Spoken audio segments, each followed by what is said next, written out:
And welcome back to the World Championship Qualifier here in Austin, Texas. And we're joined again with Steve Kangas. Welcome back. They didn't kick me off. This is incredible. Oh, you did a great job, man. And I'm you. excited to hear what we get to hear out of, well, this duel. Again, it's been really crazy just how far this tournament has come, but we still have plenty more rounds. So I think it's time to throw over to Kangas for our intro of our duelists. All right, pass it on over because we got two taken to the stage for round 5. Up first, in the blue chair from Mount Pleasant, Michigan, Nicholas Simon. His favorite card is Thunder Dragon Colossus, and he's very proud of that tattoo on his arm. And his opponent in the red chair from Greensburg, Pennsylvania, Taylor Barta.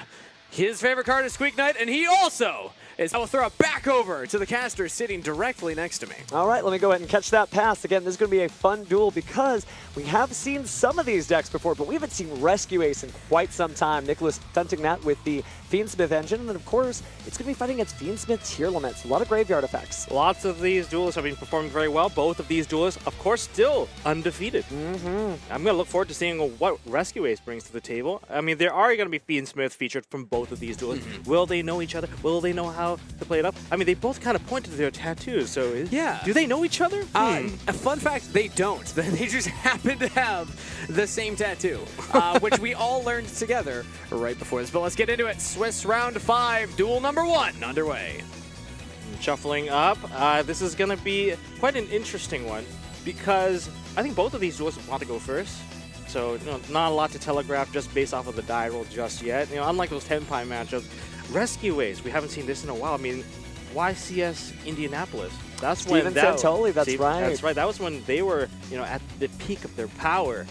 But now with the Fiendsmith added, who knows what they have in store. I'm curious what the Fiendsmith is going to add to it, but I will tell you right now, Rescue Ace is one of those decks where when you first look at the cards and you first read them and you start processing them, I had this moment where I just said, how do they do so many things? How are you just allowed to set 4 cards from your deck? Every now and then you read a card, you're like, I want to play this. Like, that looks so fun. Rescue Ace was absolutely one of those for me. Just resolving a turbulence is one of the most fun and satisfying things that you can do, and I'm excited to see that the strategy, even though, like you had said, it's been a while since we've seen it in top tournaments, it's making a deep push here at WCQ.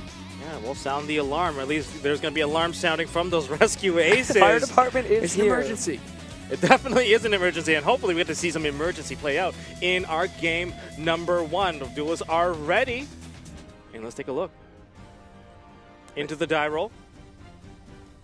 So obviously for the Rescue Ace player, you would love to go first. If you can get that big setup uninterrupted, it is one of the hardest fields to actually play through for an opposing player. They're very simple disruptions. They're not doing a lot of crazy one effect that do a bajillion things. These are one-for-one trades for the most part. Sometimes even you're losing the card, but you're disrupting momentum. But you're still getting 4. Yeah. It's pretty incredible. When you think about what the Fiendsmith engine adds to the Rescue Ace package is effectively, you're able to kind of push the conversation a lot. I'm going to do this or that, and then you get to drop the Rescue Ace cards. But let's start off with the... We started off with double Molcharmi. Wow, Remember, just to make sure it happens. Okay. So you're going to be drawing 2 cards for every single summon from the hand now, because unlike... Well, these aren't once per turn. You can activate 2 Molcharmi cards total for the turn. And therefore, they stack. And that Diabell Star, the Black, which, if we choose to summon this card, is going to drain 2 cards. And if we continue to choose to summon more cards, that's going to really load up the hand for Rescue Ace. Definitely shows that water might be Fire's greatest weakness. But here comes Diabell Star, so draw 1 and 2. Oh, I meant for our tier limit Fiendsmith player. Let me get that corrected here. That is such an interesting start. I don't think we would have actually seen a double Molcharmi start, but... I'm going to grab OSS and I will set it face out. I mean, there are ways to play around it. Of course, original Simple Spoil Snake does play around it a little bit. We can go for Hydra, but there's a lot of stuff that you're going to be adding to hand. And you do technically summon from the hand as well, if you... especially when you want to do the banish-based summon. It's going to be difficult. Well, Fire Department is in full effect as we see Rescue Ace Hydrant appear on the field. Nothing on summon. Nothing on summon. That is ideal if you can get this off. Is that okay? So this is going to be Fire Engine being summoned onto the field because we did summon one of our Rescue Ace monsters. Now, Molcharmi does have a secondary effect. If you draw way too many cards, you're going to have to randomly put some back until you're down to, I believe, 6 cards? if you have more than 6 in your opponent. Obviously, we'll have to do a little card counting once we get there. But speaking of counting cards, we're about to see the lucky number 4 if that Turbulence hits the field. If you draw, Unfortunately. I mean, you're drawing 4 cards if we're pushing through it like this. If we get one more additional summon, that is going to be 4 cards, 3, 4, 4. That's going to be 7 cards. I'm going to make SP Little Knight. It all depends on how large of a field Nicholas decides to assemble here. So, And Turbulence. So this is often where I see people choose to use their interruption if they have something, and we've drawn now a lot of cards from those Molcharmies. So Taylor ideally will be able to stop this Turbulence from going off. If not, that is good news for Nicholas. 1, 2, 3, 4, 5, 6, 7, 8, 9 cards. 9 cards. Okay, well, we haven't seen that in a very long time. Now that Rescue Ace Turbulence is trying to, even the odds here.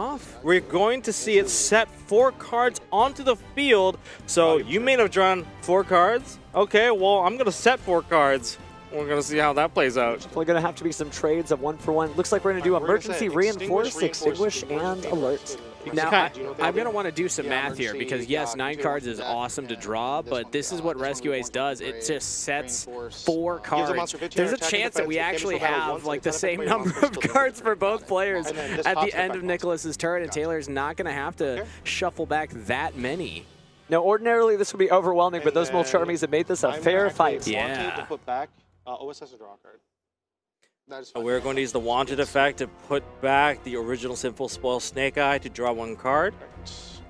Now, insulating the Turbulence with that copy of SP is very, very useful, especially when you want to dodge cards like Infinite Impermanence. And drawing that many cards, you quite easily could have picked that up. Certainly could, but we'll see what ends up paying off. He might just end right here, it looks. Yeah. So, yeah. He said in end phase, so that means that Taylor during end phase will drop out the 1, Bestial 2, 3, Druid 4, Worm. 5, 6, 1, 2, 3, 4, 5, 6, 7, 8. Starting with 8 cards in hand. It's like almost a full new hand. Resolve Perulia, nothing needs to be. Oh, and I love it when you look at what Taylor is playing. Fiendsmith Tear Elements. That is Aqua Monsters in the graveyard for those Molcharmies. So they actually do synergize with the deck, and 9 cards in your opening hand here, plus a monster on the field, means that you have so many plays as the Fiendsmith Tier 1 player. Pressured Planet Raid slot have been activated. We're going to be adding a Kashtira monster into our hand. That is going to reveal to be the Tielement's Kashtira. Yes, sir. Yeah. Find that hard to believe. Oh, wow. Could not believe that he was playing against Tearlaments, but with so many different cards there, it's really neat that he has so many options to choose from. We might even see those Molcharmies go back to the deck like you were mentioning, Steven, and hey, then we'll see this double drop again. Could you imagine having to play through 2 turns of a double Molcharmy? Although, we'll see what actually happens here, because again, with 9 cards plus that monster on field, there are ways that Fiendsmith Tearlaments can just end a game in their first turn. If they get the battle phase, they can get set up, they can assemble a lot, but they are playing through many forms of interruption. This is the strength of the Rescue Ace deck is, yes, they're not the most powerful necessarily, but they do have disruption. They can negate effects, they can destroy cards. Yeah. The next card being played here is the other field spell. The field spell they want to probably stick onto the field. That's going to be Perlareno Planet. Full tour through the galaxy here.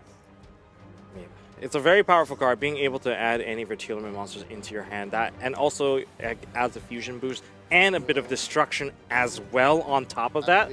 Imagine recycling a Molcharmy and getting destruction at the same time. Incredible. Yep. So we got Sharon activated. We're going to discard a card, and we're going to be sending from the top of the deck to the graveyard 3 additional cards. Trying to see what those are. Rhino 1, Tier Cash 2. Also looks like we lost a Forbidden Droplet and 1 other card as well. But that may not matter considering that stacked hand. That is fine. That's a lot. We're going to continue to send more cards from the deck to the graveyard quite shortly. That is also fine. And we're going to special summon out Tearlament Kashtira, and by banishing Tearlament Kashtira from the graveyard. And we're going to send 2 more cards to the graveyard. And we did hit a name. Rhinoheart will resolve. And Rhinoheart is also now going to resolve now, and we're going to summon Rhinoheart, and we have to send to the graveyard, or discard a card, put 1 card into the graveyard, a Tearlament card. I'm trying to see, is that a Trivi Karma? That looks like it also just hit the graveyard. It is a Trivi Karma. Really good discards there. You could add any card that mentions a Visa Starfrost name, and most of those Tearlament cards do mention it. Quite a lot. Rhinoheart to Foolish Burial, Chainlink 1. Here we go again. These big chain links coming from tier elements. Yeah, strap in, everybody. It's going to be a wild ride. Now, I'm trying to think from the side of the Rescue Ace player here. If we're looking at Nicholas's options, you have 2 ways to remove effects from the field. You can disrupt your opponent's graveyard as well. You also even have the option to protect your Rescue Ace Turbulence, but if you do that, pulling it off the field is going to leave you wide open. You got it, man. So, in terms of the set cards on Nicholas's side, we know there's a reinforcement. We also know that there is a contain, or is it an extinguish? It's an extinguish. Extinguish, but we don't have the hydrant name. So we need that hydrant on that field to really maximize these effects. This is going to be a very interesting one. Now, the spell cards are nothing to scoff at either. Well, we talked about earlier that it was kind of an emergency not to see emergency, and this is exactly why. Not having the hydrant on the field, it's a little difficult for the fire department to do what it does when it can't plug into that hydrant. I will activate Kaleidoheart, Chainlink 1. So the other disruption would be, of course, just the turbulence itself. If something does get removed from the field, I believe there is a destruction-based effect coming in from that turbulence. And don't forget, SP Little Knight still applying a little bit of pressure. We're going to see what happens here. As Kaleidoheart has now landed onto the field. What a scary for Taylor. card. Yeah, that is. We're going to be putting, Can I believe provide that is a lot of pressure Hobness into the graveyard. All of a sudden, setting 4 from Turbulence doesn't seem that bad when you have this much resources on the field and hand. We're going to be putting cards back into the deck, and we're going to use the effect of Purple Rain to also destroy one of the spell and trap cards in the back row. This should trigger the Turbulence. Well, it needs to probably get off the field first. And so the graveyard is not loaded. Emergency usually does put in quite a bit of work, but I don't think this is the current case. Oh, hard drop. Gotta be careful. Yeah. It's been commonly happening. It's a lot of pressure up on that stage. I will activate Emergency to summon a Rescue Ace. Ooh, there we go. Yeah, this is how you get the hydrant out onto the field. But you do have to tribute away another monster. I think at this point you're probably all right sending the Turbulence. You could possibly special summon a Preventer, then tribute the Preventer, and then use the effect to special summon again your That Hydrant. also is a very common line. The tier elements Cashier to destroy it. We are going to be using the Extinguish to destroy the Taylor's Cashier. Now, if this chain link plays out... Let's see how it turns out here. What are we doing with Emergency? Oh no, a little different here. Just getting rid of the Turbulence, actually, it seems, because, well, it's done its job, at least for now. And this is popped. Yeah. And I'm going to summon Hydrant from my deck, and I'm going to tribute the Impulse from my hand. Okay, so we're opting to tribute from the hand instead of from the field. This way you can maintain both cards on the field. Yeah, that one added that popped that, and then we will fuse with the Haveness. I still like where you were thinking, Steven, because that is a line that a lot of Rescue Ace players go down, but considering the thin... when you add an extra engine into the Rescue Ace, which is already a very, card-intensive deck strategy, sometimes you have to make tough cuts, so maybe that's a cut that they had to make, but we're going to keep playing more cards. I went Chainlink 4, Chainlink 5, targeting them. Certainly difficult, as we've seen. The great thing about this format is it's just a choose-your-own adventure. And speaking of which, looks like we're going to send quite a few cards to the graveyard, so it is evening out pretty fast. So the Extinguish is going to get shuffled back into the deck because that was already targeted by Kaleidoheart. Very interesting. You got to be very careful with these chain links because you want to maximize your effect, and if you want to get the best effects possible, you got to make sure that during the resolution, the hydrant is already on the field, then you resolve, and then you can get the additional effects, and that's why the chain links matter. When those cards land on the field, they just had to clarify which were the chain links for each other. Rescue Ace is one of the decks that I think has the highest expression of skill in understanding those chain links, because what I can see, what I'm able to do when I sit down and play Rescue Ace is far different than what we're seeing Nicholas pull off here on stage in front of all of us. Again, high pressure situation. This is very impressive that he's able to keep his cool like this. I'm going to chain Rescue to summon the Tomahawk. Ooh, so this is a great way to use Rescue. You can target one of your opponent's cards as long as you control. It doesn't even target for that matter. I believe it does. So it does target. And you can get take one of your opponent's cards as well and summon it to your side of the field, and that is going to be met with a Bestial Magnamut and getting rid of his Oh, Kaleido Heart. Very fortunate that Taylor had that, because otherwise you're going to lose a Kaleido Heart. This is one of the stronger cards that I think a lot of Rescue Ace players that are newer to the deck don't really understand. But again, the ones that really understand it know how powerful disrupting your opponent's graveyard can be. I mean, but drawing 9 cards with those Mulch Armies meant that it's a little double difficult. Bestials for Taylor is able to play around it. So one of the known cards in hand he just revealed, which is going to be Teal'c's Scream. It's a very scary card because it all does disrupt how people would activate their chain links. I just need to summon a monster while controlling a Teal'c's monster. I think what's an interesting point that we might have missed is while both players are playing the Fiendsmith engine, we haven't seen any of the Fiendsmith cards. That's It almost true. looks like it is during Rescue Ace in its full power last year. But that can quickly change it. Just a quick little link summon, and all of a sudden, it's welcome back to 2024.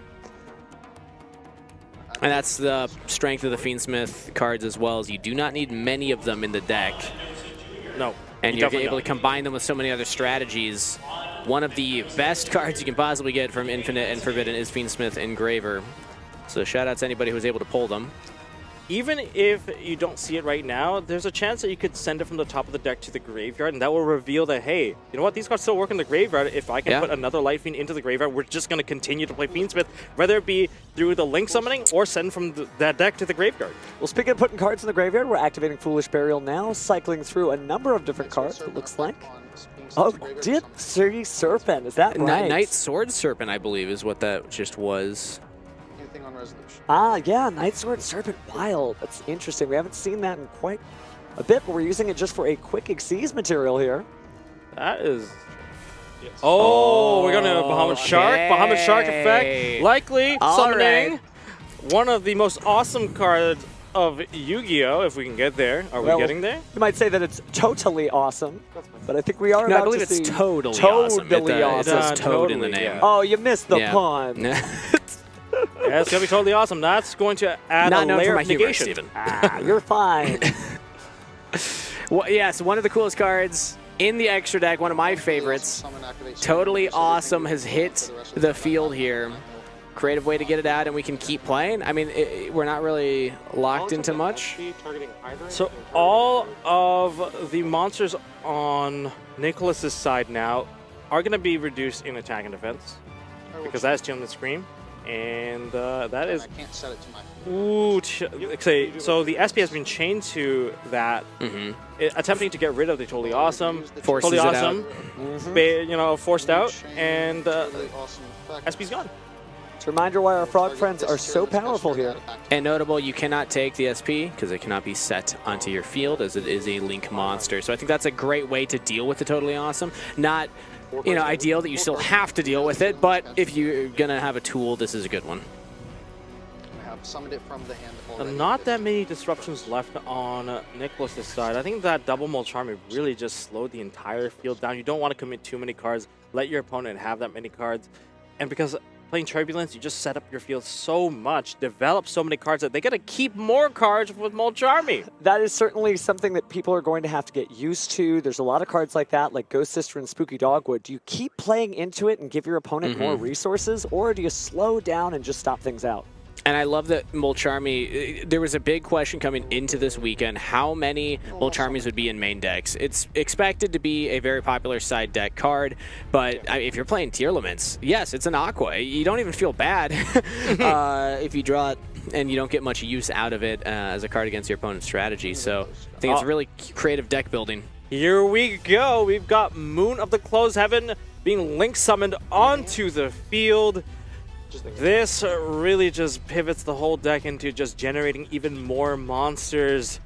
And now that we've burned out most of the field, this is creating a safe landing pad for these Fiendsmiths. It looks like Keldo, a little bit of a blast from the past, might be activating its effect shortly, but looks like we are about to move on. Take a look at the graveyard here. Now, look out. Is there a Fabled Lurien there? No, I don't believe so. Not yet. Yeah. Will it be necessary? We'll find out. I mean, there's a lot of monsters. Typically, you want, start with the Lurie, you want to start with the, the Engraver play so that you can just have the additional monster to continue linking away. But once you already have 3 additional monsters already established, I think we can interweave our play now. Well, we went ahead and got rid of our Fiendsmith Requiem here, grabbing the Fiendsmith Engraver and special summoning to the field. Things are really kicking off here. Once we saw that Light Fiend, the move to close Havoc. That's fine. We are going to use Requiem's effect to target our Engraver. Are we going to send it away, or are we going to go for Necroquip Princess? We'll wait to see the Engraver decision, effect, but I just want to take a target, moment to say, Target, send Oh. both to the graveyard. We're going to go target. okay. And there's the Reinforce. There we Oh, go. what a good choice. I mean, that's good foresight because will. now your monster Sends them at the is same time. unaffected Oh, the by engrave, monster yes. effect. Let's see how Taylor can play through this. But again, I just want to give a shout out to Taylor, who has played this field it's very unaffected by well. monster I mean, I know you're starting with 9 cards in hand plus a Druid Swarm on the field, but regardless, it can be difficult to play through a fully established Rescue Ace. Yeah, but to your point, Steven, cards are cards, but it takes a good duelist to use them effectively. So Yeah. Taylor is doing a great job of utilizing all these resources and not sort of going into a blind fog just because he happened to have a big start. Now, I want to note that because we are under Reinforce for the Turbulence, I know that you can't declare an attack on that Hydrant. There is another Rescue Ace monster on Yeah. the field. Effect target. And Target Hydrant. I don't think he'd be destroyed by battle either because I think Hydrant was on the field at the same time. It so We might see a second Turbulence activation. I guess I will. Live to If- fight again. Yeah, if Nicholas gets another turn here, I'm trying to think of the options that you can go for. We have not seen a lot of the Fiendsmith decks playing things like Underworld Goddess that are ways to get rid of, you know, those pesky monsters like that, but maybe we still could. well, we're going to see the rest of the Fiendsmith package right now with Fiendsmith Sequence, Fiendsmith Fusion Summon into the Lacrima, trying to go for the Fiendsmith add back to hand. We're going to send it back to the graveyard and go for the Tract added to hand now. And Tract is going to lead to another Light Fiend being added to hand and another card being discarded. Well, we're wondering where that Fabled Lurie might be. This might be the time that it shows up. Fiendsmith effect target. He typically is Show- so that show us target response, there. but yep, I have no response. That's fine. So Fiendsmith Engraver gets put back into the deck, and we're going to summon the Engraver onto the field. We still haven't activated the Tract I'll as yet. activate Tract. And there's the Tract being activated right now as we speak. I know you have Tier Cash +2 on those. Now, I haven't gotten a good look at what Nicholas has in his hand. Has anybody else spotted that card? Haven't gotten to see it. He's been pretty conservative Yeah. of taking a look at that. Maybe it does nothing. Maybe he's very confident about it. What we are doing is banishing Reinforce to go ahead and set that rescue. Now that rescue can't be activated, but speaking of, you know, graveyard play, we're going to see a graveyard play right now with the Keldo. Keldo is now activated. We're going to be putting back a couple of cards. Could be from either graveyard. We're going to target them now. There's 3 cards to be targeted. My First one's going to be Scream. This And we're getting rid of the opponent's cards now. and the trap. Yeah. The Extinguish, the Rescue, and the Scream. So that might be a double-edged sword because, well, it certainly prevents the rescue from actually being set to the field. That did recycle some of the resources Yeah. there, so the Turbulence may be able to bring him back out if and only if Nicholas gets to another turn. But that is ideal because you don't have your Rescue Ace HQ, the field spell, to cycle back those Rescue Ace cards back into the deck to allow the second Turbulence activation. Your opponent did it for you, so you're actually not too worried about that. Thanks, my This guy. is what I wanted to see. Did he have anything in hand? And Nibiru is massive. This is going to clear that entire field. There is no response yeah, on here. I There's no have Totally no Awesome. response to That's that. why he got rid of that Totally Awesome pretty early on into the play. We're going to trade. We're going to get rid of cards. That's a massive token. We talk about the impact of the Primal Being, but clearing all of these cards out mid-combo, there may not be a way to recover here. So I Taylor double-checked it. I'm pretty certainly sure did it's a great opponents, but job, I'm but sure. maybe he just It's thought that possible. Nibiru didn't exist. And when you think Yeah. that, that's when Oh, it yeah, shows up. let's see. And now that Turbulence is also removed from the field because Reinforce only protects you from your opponent's cards, not your own. This is a little bit of emergency coming behind your own line.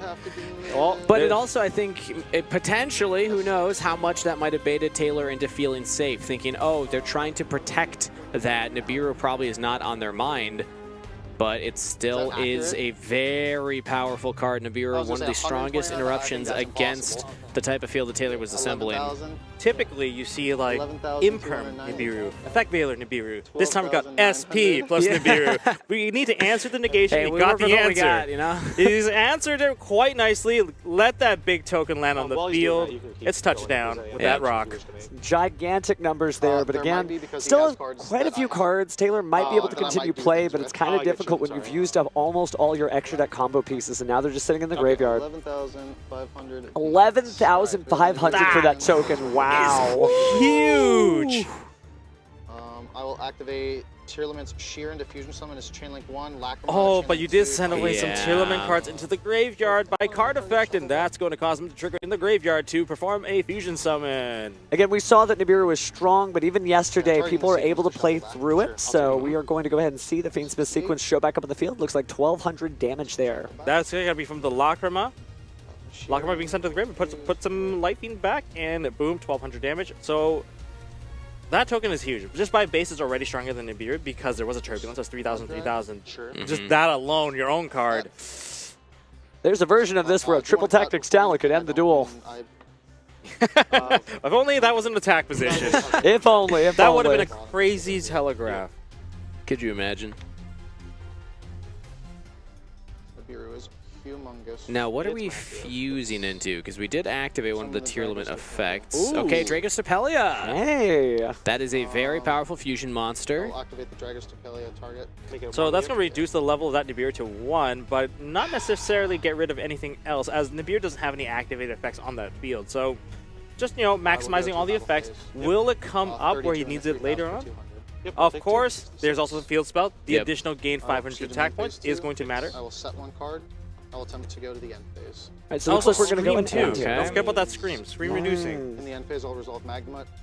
I'll add Druiswarm to my hand. That's And Magnemite is going to add back the Druiswarm. That is going to be The alive field immediately effect, because there's a he Nibiru in the did. graveyard. I did. So we have Dragostapelia, which can negate a monster Oh, you did. effect on the field Drop there. by placing the token, and we also have a Bestial Dragon in hand. Druiswarm can banish a light or a dark from either graveyard to I'm summon going to itself. Imperm So Dragostapelia. 2 forms of disruption, at least one.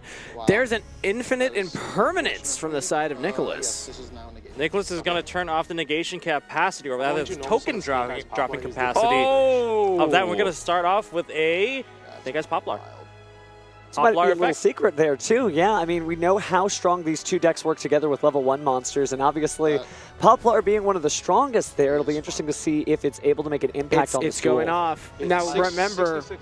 a popular Link 1 that Snake Eyes plays is Anima, and look at where that Nibiru token know is is. That's going to We be can able to get rid remove of that token. at least, I'm yeah, looking and at then this. still go into Okay. more of the Snake Eyes combo.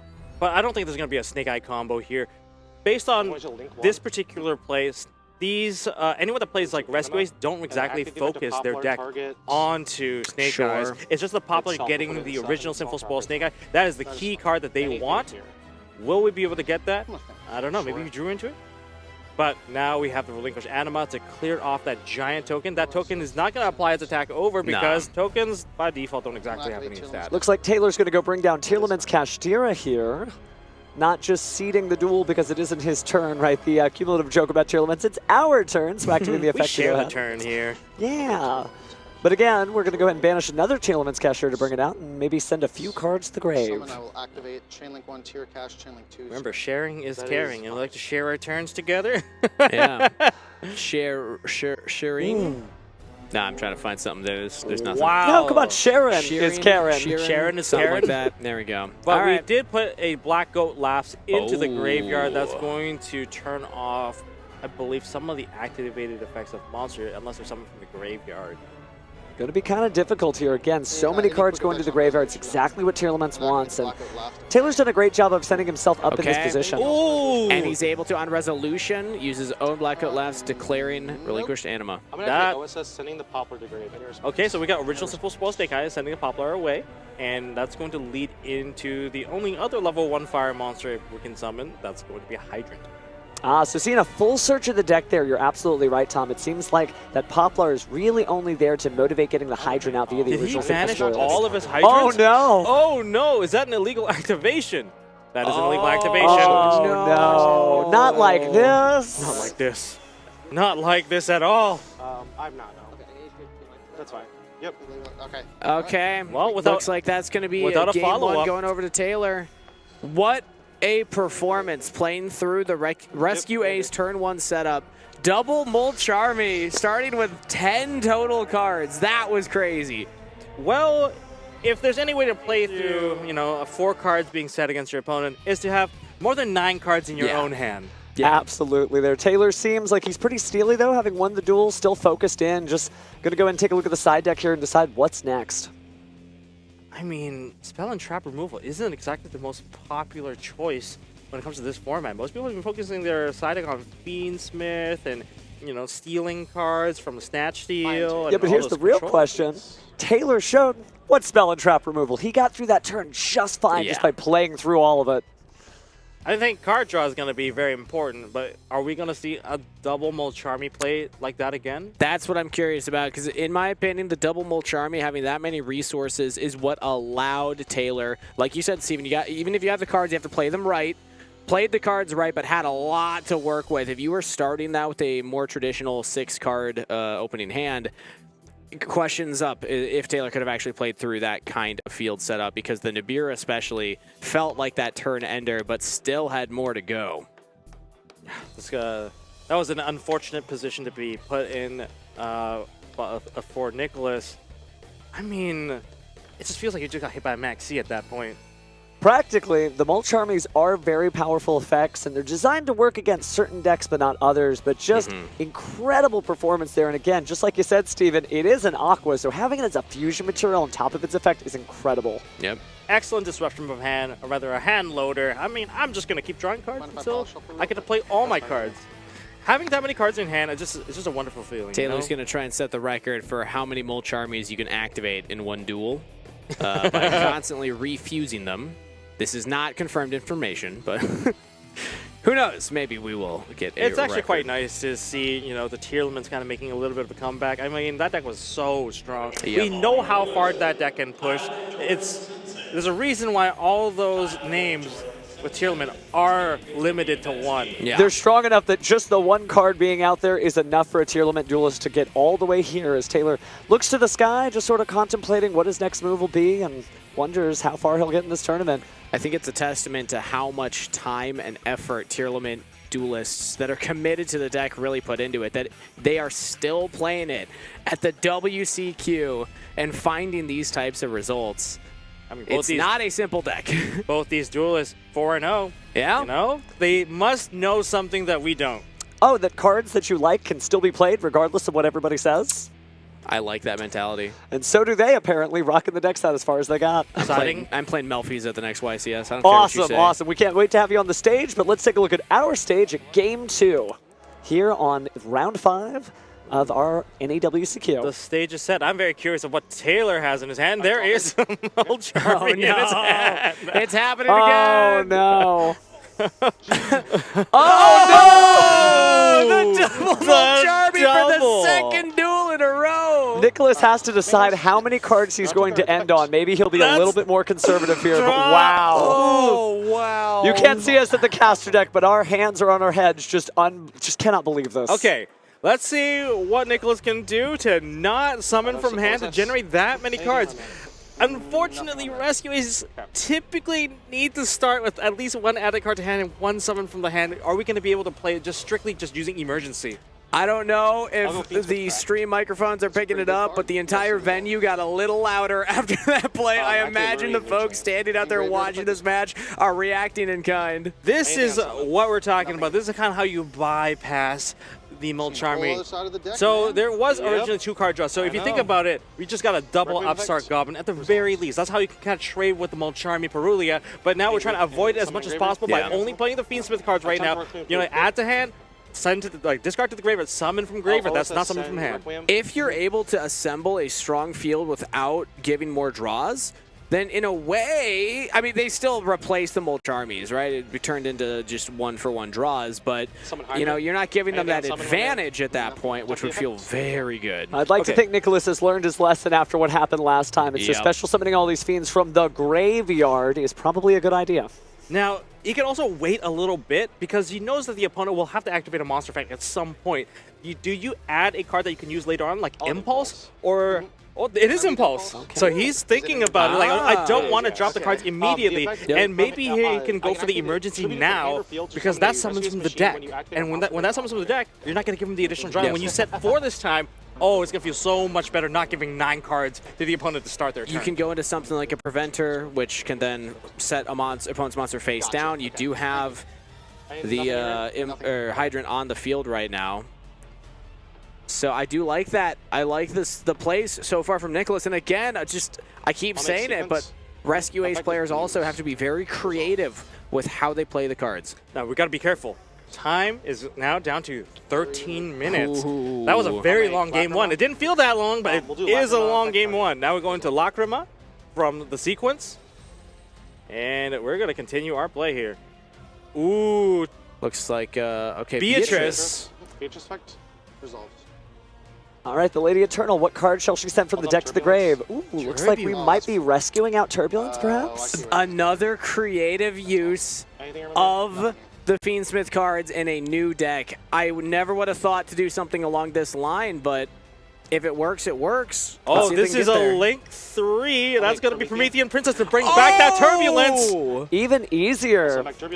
This is all under double Molcharmy, and you have only given your opponent 1 draw off of each. Nicholas is navigating this very stressful situation with 12.5 minutes on the clock under double Molcharmies incredibly well. Now notice the difference here. Go ahead. This time there's 3 trap cards. Instead of having those spells there, he's not looking to bolster his board. He is looking to stop anything that Taylor has. Target effect negate, correct? Yep. This is going to be insane. We got now triple trap card and 1 spell card. Contain, Extinguish, Reinforce. Contain's very scary, especially if you can get a Hydrant on the field. The additional effects are just so good. Now, we're getting rid of that Fire Lock now. Sunlight Wolf? Sunlight Wolf, we can actually add back some cards as well. I will throw one in the mix. Yep. Okay. And I'm imagining there's a lot of other ways, emergency, rescue, things that we can get back the Hydrant with. So I imagine maybe at the beginning of Taylor's turn, one of those will go off just to allow Nicholas to have as many disruptions as possible. Don't forget, we still have Beatrice on the field that can send another card into the graveyard. Oh, yeah. There's a lot of disruption here. Cool. Going into the 6th card now, will this be enough compared to the 9? About to find out. Looks like our first card here as Taylor decides. Battle phase. Oh. Uh-oh.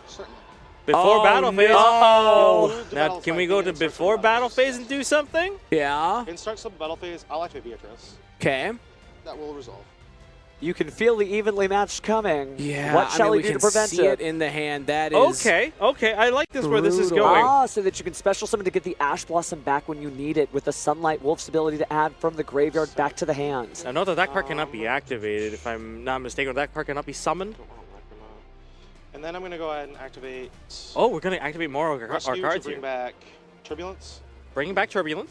Okay. With the rescue. And then on summon, trigger Sunlight Wolf, add back Fire.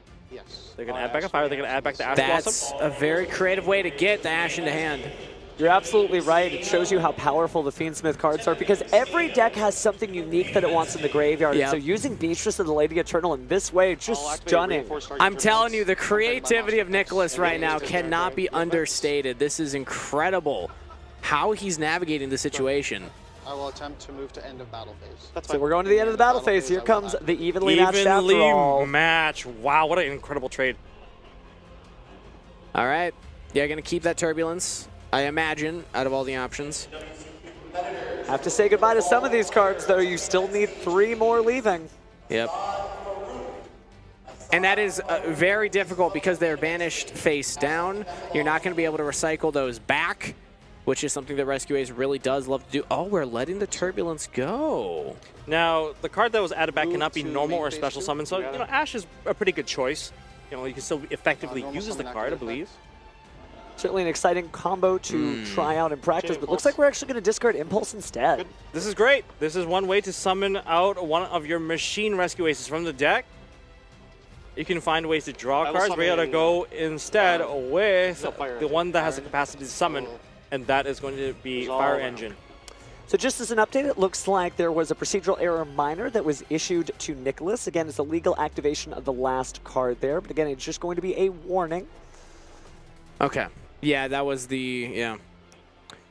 not having a valid target of the What sinful does that spoils. monster But again, it is a If you warning. special Remember, on a the monster, any I can WCQ, activate like something anything on else, level it is a 4 or long response day. on These the are the best duelists here, Yeah. but they have been fighting a very hard duel. Activate tier cash new chain. I will mill 2 cards. This has been my That is favorite fine duel by of the me. entire weekend so far. Just first off, the creativity of the decks and also the creativity of both of these duelists. We've had some great moments so far. Now, if we continue to summon, we're going to be summoning out our level 4 or lower rescue aces from the deck. If you keep on summoning while the fire engine is on the field, that's how you regenerate your field. Yeah. And that's going to be met with Ash Blossom for the tract. We're just right. trying to cut down the turn. You can't normal summon that. Yeah, you can't normal summon or special summon that card. Hey, you can still use its effect. That's going to be Telem's Grief. Okay, how does Taylor want to navigate the rest of this? Looks like we are getting a Tearlament's Cashier and saying goodbye to Tearlament's Reinhardt there. And that Ash Blossom and Joyous Spring made a huge impact. Being able to get it on call is insane. I love that that happened. That was There's no better way to say That it was than incredible, That's yeah. cool. You're good. I'll go chain link through the summon from deck. Here we go. Fire engine now will activate.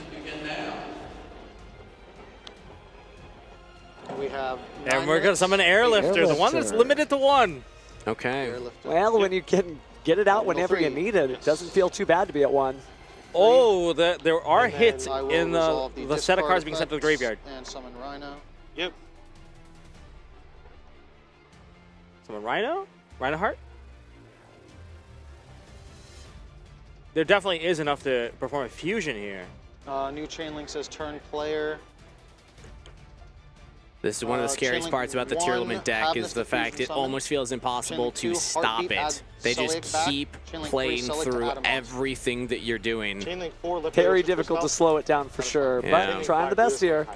Ooh. Ooh, okay. That fusion effect is not going to be going through because Okay. Bestial Druid Worm has been activated targeting. Was that the Havnus? And you can't include that card if it's not in the graveyard anymore. Yep. Go search up The Heartbeat added back the trap card. And Rhino Heart is going to continue sending a card into the graveyard. That's going to be Sharon. Now it's 6 minutes 45 seconds on the clock. We got to keep our eyes up there because Oh, that was this when the duel Soliac could added. go for quite a while longer than this, and no damage has been dealt. Taylor is still up in the best of 3 series. I mean, these decks can take a long time to execute all of the moves. The options, it's just so wide. Nobody's playing slow here. Again, they're just moving fast. But with Yeah. so many different effect activations, it does take quite a while to get through the duel. Oh, we are pivoting into Fiendsmith. Yeah, speaking of effect activations, here come a few more your way. I have 1 engraver engrave as well as the. Now we still have the Promethean Princess in graveyard, I believe. I don't think we've activated that yet, No, yeah. if memory serves correct. So Nicholas still has some decisions. I mean, that would have been a really good moment to kind of Seems like clear that that would've been the monster. time. There, yeah. That was the time, and now we've kind of pushed a little bit far. Are we just waiting for this particular copy to hit the graveyard? Are we On summon waiting? engraver. Oh, I'll he's do waiting for the Promethean. engraver. Okay. He Target knew. lifter and the Yep. engraver. I mean, you have to do it at some point. Yeah. You can't just let That the is Fiendsmith combo go off. Nicholas knows that, is deciding to do it here on the engraver. This is what I should have done earlier. Is it enough? Now we got Sharon. Oh, sure. Sharon was added to Sending hand discard. earlier. What was that? It's a discard? That's a Mudora. Oh, it's a Mudora. Okay. We hit Merly as well in this particular Sharon set of cards being sent to grave. We also heard Taylor saying this is what I should have done earlier. I think realizing Mudora could have helped deal with that princess too. Again, we talked about this on day 0. This is a much longer ride to the World Championship. Yeah. And there may be some bumps along the way, but the duelists are just hanging in there the best they can. Hey, I'm still impressed with how both of these duelists have navigated a very complex game state. Oh! Did this sooner. It's fine. Man. Excuse my language. I Picking up his cards? I think that may be it. Yeah, I am unsure exactly who was talking there. Taylor looks like he may have been picking up or signing the slip there. We may actually have a winner of this duel after all. That was a very abrupt end. Yeah, Well, when you're a duelist as brilliant as these two, eventually you just see it coming and you know, I cannot make a comeback from this. Well, it appears that Nicholas has taken the game. They could not get that additional follow-up. He conceded but showed what he should have done. So a little bit of confusion there, but we know we have got to match it as 1-1. That makes a little more sense. Okay. Wow. I mean, I'm happy we're still going. That would have been a frankly disappointing way to end that incredible series so far. How much time was on the clock? It was, I believe, under 4 minutes? Yeah, just about by the time we get Around 4, started. yeah. Time continues as they side. That's going to be a very, very tight couple of 1 or 2 turns in the beginning here. This is going to be very difficult. If you're going to think about cards that can deal damage during the main phase, we've got Fiendsmith cards. We do. We've got Fiendsmith cards. But they both have Fiendsmith cards. But will we get the turn back? Yeah, I believe see. Taylor will get to choose here. So if Taylor goes first and can just get that Fiendsmith combo going off, this is rough news for Nicholas. To kind of recap that last game, we saw the double Perugia dropped Again, early on. Twice. But this time, seems like we got a different ending. We've got Nicholas just never giving him an additional card past that first summon that he just needed to do. And after that, we just saw how everything can just get everything on the field. But that was not the end. Yeah. We got that evenly matched. The evenly matched through the Beatrice line, too. I thought the Beatrice was going to be the end, getting 2 activations of that, getting the Ashe back to hand, but then the fact that evenly just made it such a closer game than it otherwise would have been. Evenly matched gets a lot of stuff done. Again, banishing cards face down, that practically feels permanent. We remember how strong Kashtira was in its prime every time you lost a card. And there's no good answer from Rescue Ace into that card, in my opinion. They don't have a clear archetype way to deal with it. Now that Baron de Fleur is gone, there is a way if you do choose to play cards like Fiendsmith's Desiree. True. But you'll have to give it one of your slots.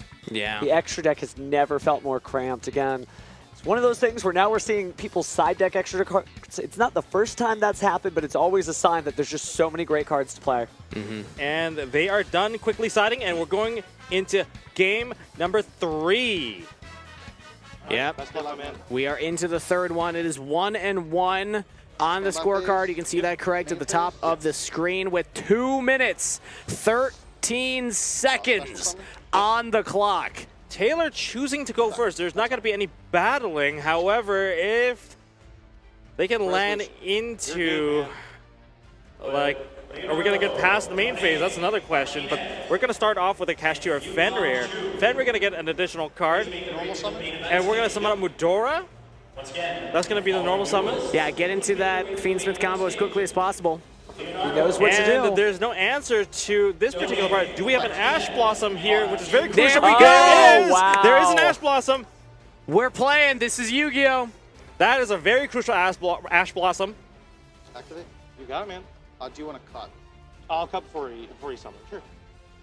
Okay, so the fact that that was stopped is huge because if Taylor's able to just inflict a little bit of damage I'll attempt to through the Fiendsmith combo and then just continue playing out, build out a stronger field, it gets so much harder. Now an Effect Veiler on top of it. Unfortunate. Certainly not taking no for an answer. Oh, he got the turn back! Guys, I'm sorry. All right, Apologizing to the Charmy, crowd. 2 duels in a row, and this could be how it closes out. Not as strong of a start for Taylor. Now we're going to start with the Wanted. Wanted likely going into Dia Bellstar. Anything on Rez? Is there a draw unlock? Blackout last declared Diabelos are the They declared Dia Okay. Bellstar. Is that the correct card to declare, though? It may not be. It'll Oh, I see. Okay. So Yeah, that it's card separate. right Yeah, now cannot be special summoned Oh, that's right. That's unless the I on-field, believe it's not from the the graveyard. I get you. Okay. It will slow down that fine. card, which can start off the combo. But if there's no monsters available to summon, that's not going to lead anywhere. It's all right. It's becoming a very crazy end to an absolutely Yeah, we got crazy a set of minute on duels. the clock, I mean, gentlemen. I don't know how this one's gonna end. you can't hold yourself in the main phase. You got to keep on playing. You got to play at a reasonable pace. If you're not making plays I here, guess I will set. I We're mean, there's gonna a set- single tier list. set, Oh no! set. No! Buys Oh! the turn back. He buys the turn back. Taylor, No get one the can turn predict back. how this duel is going to end. But we don't have Standby phase. the Moon of the Closed Heaven. Yep. So Requiem's Yeah. already Summon engraved. effect, mill free. I mean, we just got to get an Ultimate attack in Impermanent. at this And point. that's going to get infinite impermanence on the Merly, so we're not going to send cards into the graveyard. 30 What seconds a on the game of clock. Yu-Gi-Oh we are playing. Taylor needs to do any amount of Sure. damage to take this. This is tough because the direct line is gone. Moon of the Closed Heavens not available. 2 monsters does not mean the Fiendsmith line at this moment. Taylor briefly pausing as he looked through some of the Fiendsmith cards, but I don't know if they're going to help you now. 5 seconds to attack. You have to hit battle phase and attack. I don't think Taylor's realizing he's putting the cards back. That's where the Medora is coming in. Just going to try again. We'll see if time was added to the round here, because the clock at the top of the screen, unless it's incorrect, signals the end, but they're still playing, so obviously there is more YuGiOh to be had. They do get to go until the end of the current phase, so it's possible that he's able to pull off that combo as putting back that Moon of the Closed Heaven is letting it slam on the field. Back into the Fiendsmith Requiem. We got to the Fiendsmith Engraver. Anything on some? No. Effect Oh target. no, the Infinite Impermanence has already Anything been on that? used. Okay, Engraver. It can come down to this. This is very well might be it. Yep, that's going to be the Necrocrypt Princess, and we're going to use the Engraver effect to resummon itself out of the graveyard. That's Fiendsmith sequence coming our way. sequence for sure. Uh-oh, I think it is late for this duel. No activation, no response for the sequence. Fusion summon. Not those two. Those are the only... Yeah, no, those are, because it has to be. Yep.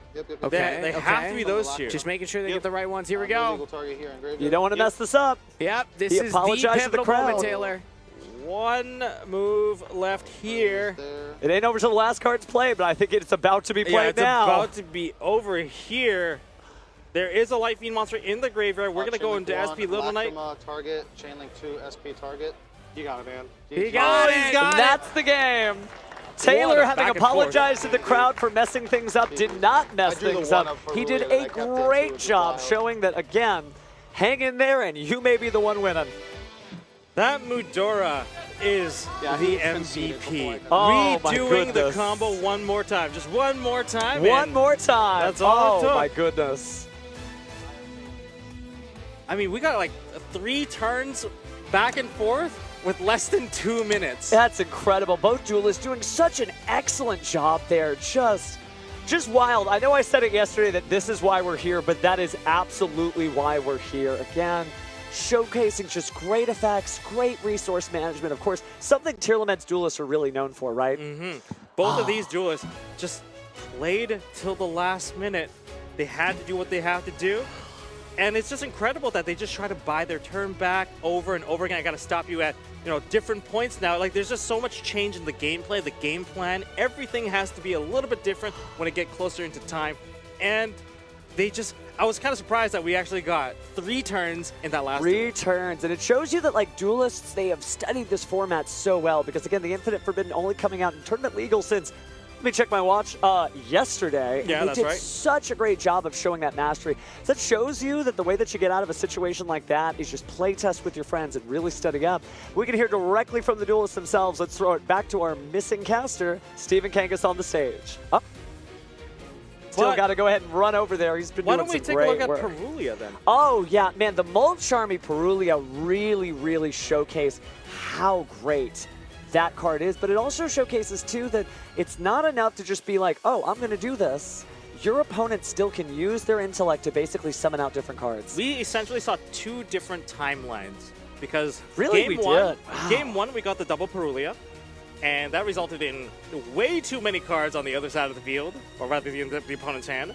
And then Game 2, instead, we just worked around the entire thing, only giving you 2 card draw. You essentially just played 2 Upstart Goblins on my turn. Okay, that's great, but I established my entire field. Let's try this again. Just some insane stuff there. And then again, the fact that they're Aqua monsters, right? It fits perfectly in the Tier Lament's deck, but I think it shows exactly how good those cards are in general. And speaking of good, looks like Kangas has made his way to the stage, so let's go ahead and check in with him and hear from our winner himself. All right, we are live here on stage. Congratulations on the win. One of the coolest matches we've had all weekend. I want to get your immediate, just emotional reaction after that win.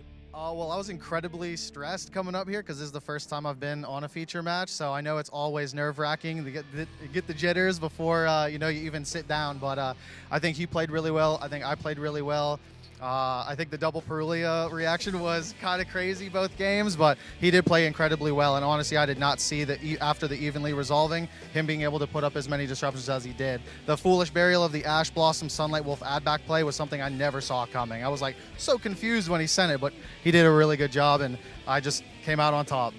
It was such a close match, and you even felt, we heard you saying, you know, oh, like I should have done this in that second duel. That was one of the coolest and closest matches we've had. So how do you feel after a moment like that, after a win like that as a competitor? I think I need to go drink some water and go to the bathroom and reset, because I'm still very excited and hopefully going to continue the success into the later rounds, man. Well, I love the deck build. I love the choice that you brought here. It's also very creative what you were piloting. So what made you choose this deck, and how confident are you that it matches up against what you see a lot of here at WCQ? I'm going to be honest, I don't think it matches up. I think YuGiOh and Snake Eye are definitely the superior decks, but I've been playing Tearlament off and on with my buddies, with my teammates since it came out. And with the Engraver coming out, the entire Fiendsmith archetype, I wanted to re-explore it again. I figured it'd be Rogue coming into the room, but I figured the strong cards like Perulia and Droplet that I could main deck, and the Bestials that work both as disruptions going second and as engine pieces to further my plays, let me make a deck that was both creative and still really competitive. Well, we love to see the duel. We love to see you piloting the deck, so best of luck going forward, and congrats on the win. We're going to send it back over to the casters. Thanks, Steven. And I have to say, I love what he said. I love what Taylor said. He said, sometimes it's not the best deck, but I have so much more deck knowledge.